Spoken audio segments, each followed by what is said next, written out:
On finit sur une bonne note. Et ça fait plaisir.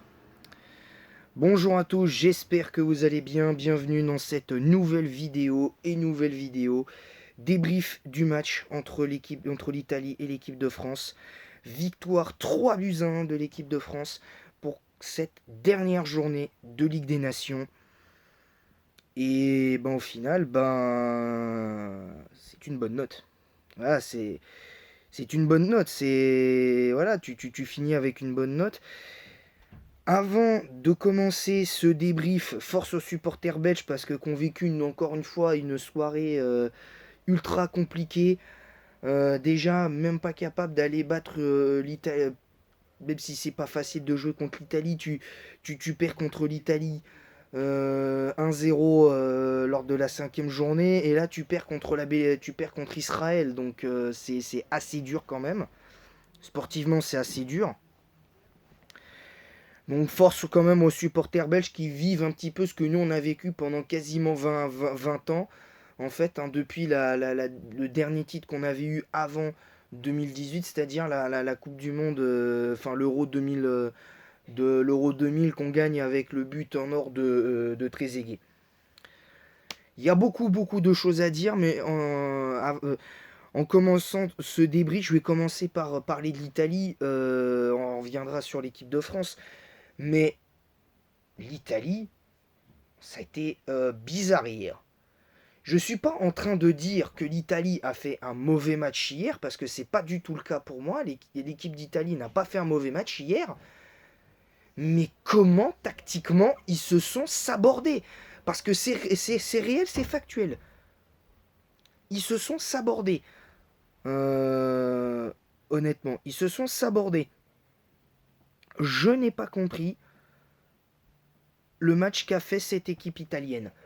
Parce que, en tout cas tactiquement. Parce que les joueurs certains joueurs, la plupart étaient bons. Parce que Di Lorenzo a fait son match, Bastoni a fait son match, Cambiaso, celui qui nous a mis le but en toute fin de première période, a fait son match, Di Marco a fait son match, Barella il a essayé, Fratesi je l'ai pas beaucoup vu mais il a essayé, Tonali il a fait 2-3 choses intéressantes, mais j'ai pas compris le match de l'Italie. Ils se sont tactiquement sabordés, il faut le dire.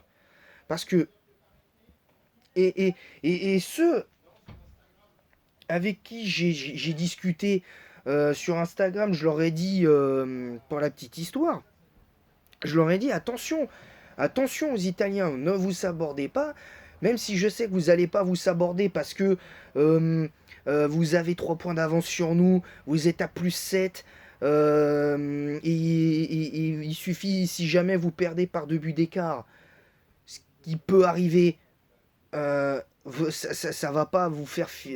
Vous allez avoir de gros doutes pour pour les quarts de finale de la Ligue des Nations, et c'est réel. Mais là,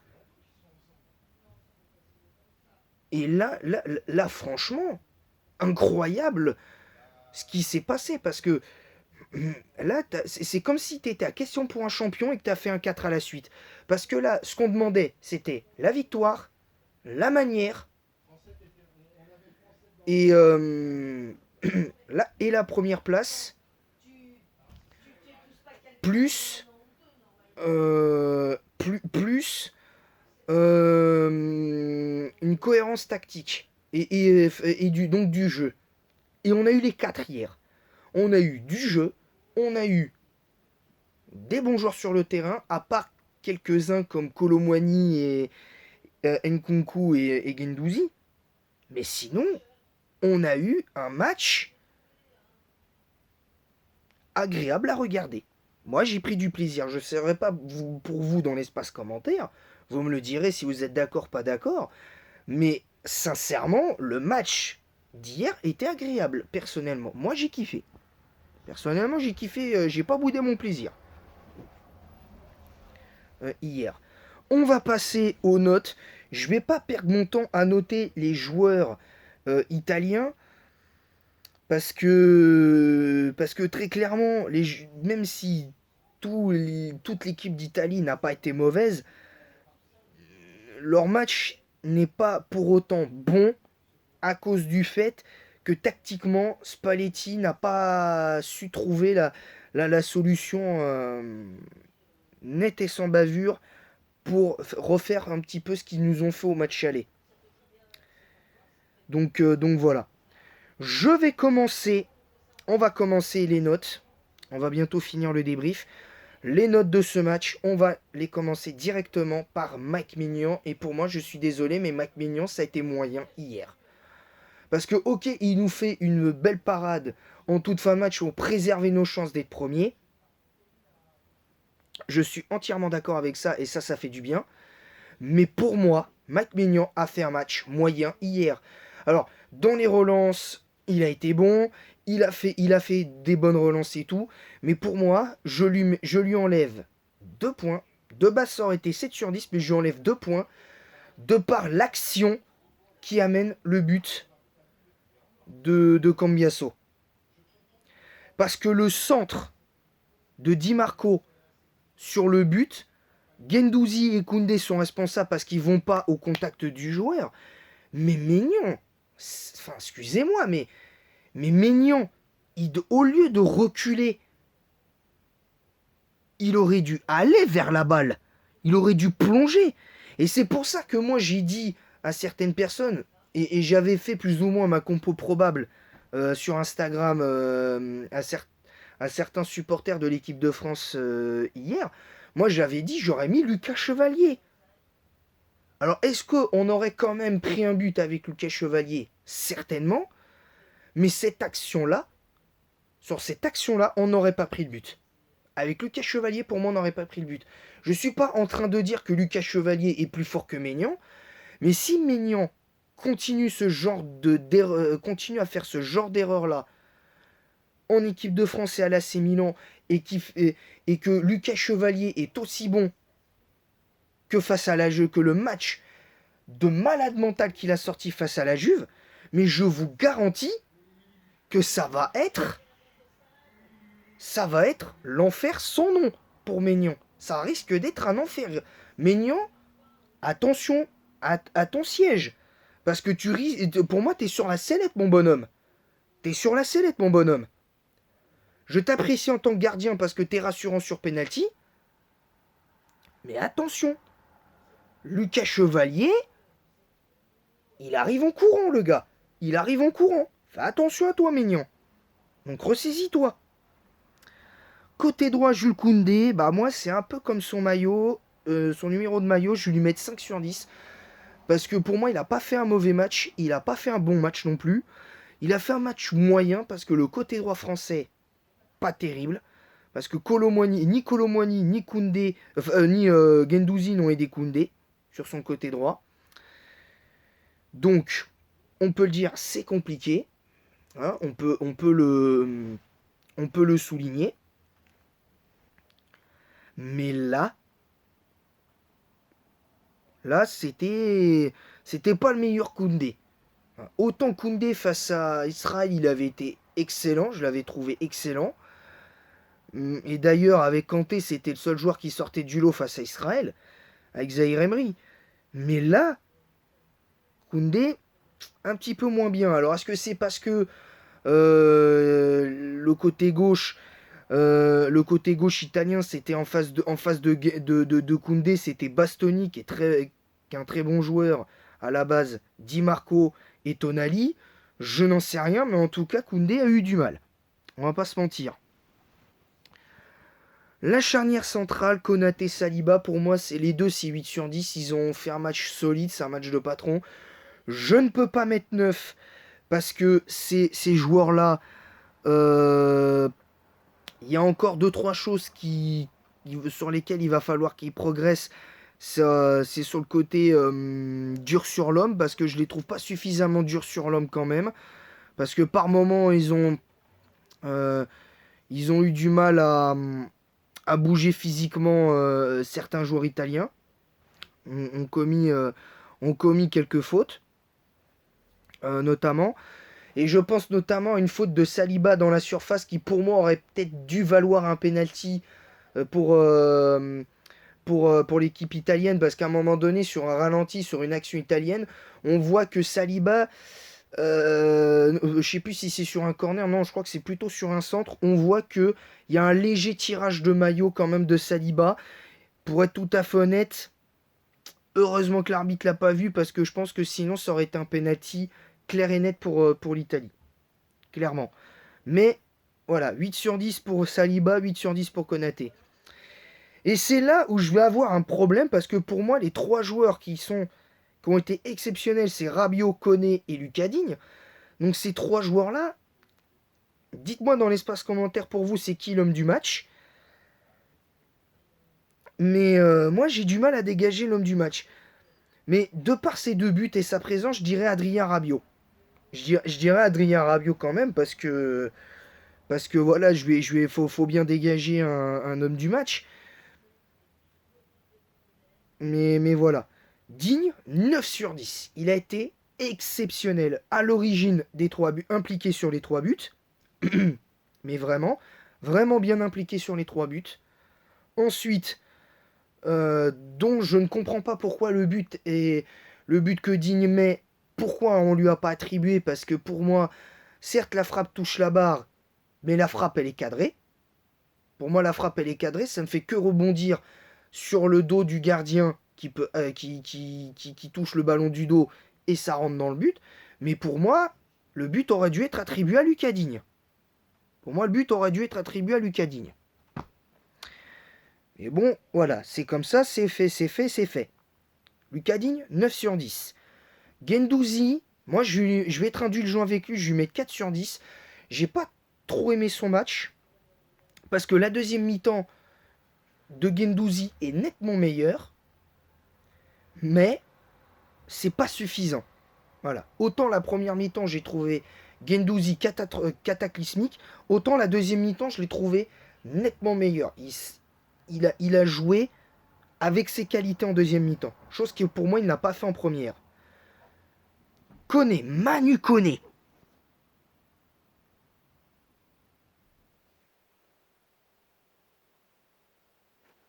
Manu Koné. Manu Koné, Mamma Mia, t'as été grandiose. Toi aussi, t'as été grandiose. 9 sur 10 pour Manu Koné, les récupérations, il a cassé des lignes, il était sur quasi tous les seconds ballons. Les joueurs italiens avaient du mal à relancer, avaient du mal à se relancer, à sortir du pressing de l'équipe de France. Manu Koné, Mamma Mia, qu'est-ce que c'est fort. Je vous le dis, je pense que même si pour moi c'est pas un titulaire en puissance, même si s'il continue comme ça, il peut s'imposer en tant que titulaire en puissance dans cette équipe. S'il continue comme ça. Mais là, Manu Koné contre l'Italie, c'était incroyable. C'était incroyable. Manu Koné, ça a été incroyable face à l'Italie hier. Rabiot, c'est pareil, c'est 9 sur 10. Même si je trouve que les trois, on pourrait les considérer comme comme MVP du match. Rabiot, Manu Koné et Lucas Digne. On pourrait les considérer comme les trois MVP du match. Il n'y en a pas un qui a été meilleur que l'autre. Sur ces trois joueurs-là, il n'y en a aucun qui a été meilleur que l'autre personnellement. Mais si je devais vraiment désigner le seul MVP, c'est Rabiot, que je trouvais un peu en dedans sur ses derniers rassemblements avec les Bleus. Là, contre l'Italie, il nous a sorti une masterclass. Il nous a fait du bien. Il nous a fait kiffer. Il était à la récupération. Il a aussi cassé des lignes. Bon, il a eu un petit peu de déchets. Un tout petit peu plus de déchets en seconde période. Mais malgré tout, son match est exceptionnel. C'est sûr, c'est pas un match parfait de Rabiot, mais il a été exceptionnel encore une fois. Là, ça a été exceptionnel. Sans doute pour, euh, pour X raisons. Et voilà. Mais c'est intéressant. Ensuite, Christopher Nkunku. Là, je vais rentrer dans le premier problème. Il a apporté une petite touche technique en attaque, Nkunku, mais il n'a pas assez pris la profondeur. Et je trouve qu'Nkunku va quand même assez vite. Et quand il prend la profondeur, il est chirurgical. Il est chirurgical. Et quand il est avec Chelsea, quand il joue et qui fait ses bons appels de balles en profondeur, aïe aïe aïe, il est chirurgical, Nkunku. Là, il l'a pas fait. Alors, est-ce que c'était une consigne de Didier Deschamps de vraiment rester bien derrière Marcus Thuram et Kolo Muani? Malheureusement, ça n'a pas fonctionné. Pour Nkunku, je vais lui mettre, en étant gentil avec lui, 5 sur 10. Parce qu'il a fait ce qu'il a pu, il s'est donné, et c'est ça que j'ai aimé chez lui. Kolo Muani, je vais pareil lui mettre 5 sur 10 malgré tout. Je vais pas le mettre en flop parce qu'il s'est beaucoup donné. La première mi-temps est pas terrible de sa part, mais la deuxième mi-temps, j'ai plutôt bien aimé son impact, son implication. Par contre, son carton jaune, il est stupide. Il prend un carton jaune un peu stupide. Sans ce carton jaune, pour moi, c'est un 7 sur 10 pour Kolo Muani. Il marque pas, mais pour moi, je rigole pas, c'est un 7 sur 10. Pour moi, ça aurait été un bon match de Kolo Muani s'il n'avait pas pris ce carton jaune. Son carton jaune à Kolo Muani annule un petit peu son match, en partie. Ça le rend un peu moyen. Par contre, Marcus Thuram, pour moi, c'est 7 sur 10. Pour moi, c'est 7 sur 10. J'ai aimé le match de Marcus Thuram. Même si offensivement, il n'a pas touché beaucoup de ballons, il ne s'est pas mis en situation de frappe, mais il a pesé comme jamais sur la défense italienne. Il a attiré les défenses sur lui, donc ce qui a permis aussi un petit peu à Kolo Muani d'être un peu mieux que face à Israël, ça faut le dire, mais et un peu Guendouzi en seconde mi-temps. Mais on a vu quand même si Guendouzi, comme je l'ai dit, c'est 4 sur 10, là, c'est dur. Là, c'est dur. C'est dur ça a été dur pour Thuram en première mi-temps. Sur la première mi-temps, je lui mets 4 sur 10, mais sur la deuxième mi-temps, pour moi, c'est 7 sur 10. Faut le dire.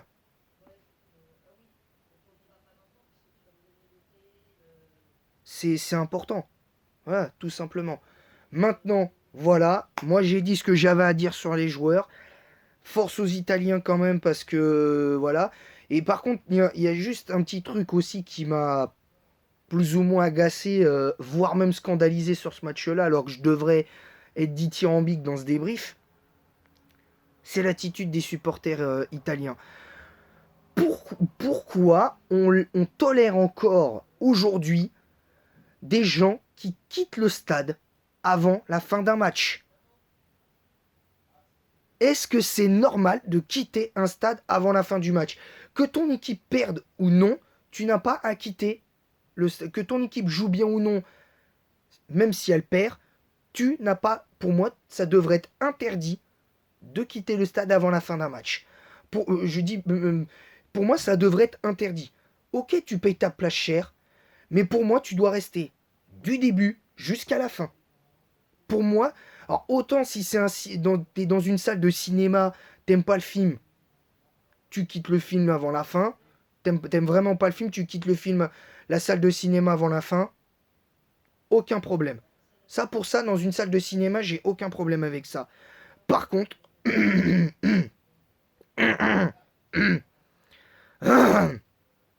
euh, par contre, je suis désolé, et je dis bien je suis désolé, mais dans un stade de football, pour moi, tu n'as pas le droit de quitter le stade avant le coup de sifflet final. Voilà, je le dis. Tu n'as pas le droit de quitter le stade avant le coup de sifflet final. Point. Et je sais pas ce que font notre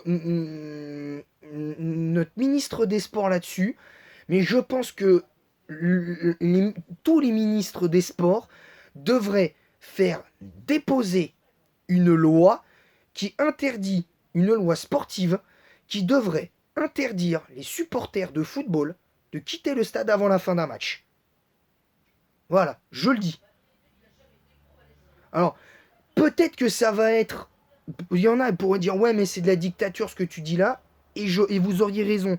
Mais moi, je suis désolé, je suis scandalisé de voir que des supporters de football quittent le stade avant la fin du match. Pour moi, ce n'est pas digne des supporters. Pour moi, ces gens qui quittent le stade avant la fin d'un match, ce ne sont pas de vrais supporters. Voilà, je le dis. Tout simplement. Voilà. Sur ce, je vous laisse. Merci à tous d'avoir suivi ce débrief. N'hésitez pas à vous abonner en masse si ce n'est pas déjà fait. On est à 49 abonnés des 200. On rush les 200 abonnés avec l'objectif d'atteindre le palier des 1000 abonnés. Ça, ce serait génial. N'hésitez pas à mettre un pouce bleu et un commentaire pour le référencement de cette vidéo en disant en quoi vous êtes d'accord, pas d'accord avec ce débrief, avec respect et sans insulte évidemment, parce que sinon votre commentaire sera supprimé et votre chaîne YouTube sera signalée, je vous le dis direct, vous savez, vous connaissez la chanson à ce niveau-là. N'hésitez pas à partager en masse le lien de ma chaîne YouTube sur Snapchat, Facebook et Instagram. Surtout Facebook et Instagram parce que c'est sur les réseaux sociaux sur lesquels je suis le plus actif. Même si je ne poste rien quasiment sur Facebook et Instagram, je suis actif sur ces réseaux sociaux-là. Vous pouvez partager le lien de ma chaîne YouTube sur ces deux réseaux sociaux-là en particulier, en plus de Snapchat. Vous pouvez éventuellement le faire par l'intermédiaire de groupes WhatsApp, même Telegram pour ceux qui ont Telegram et tout ça. Vous pouvez le faire. Il y a aucun souci. Il y a aucun souci.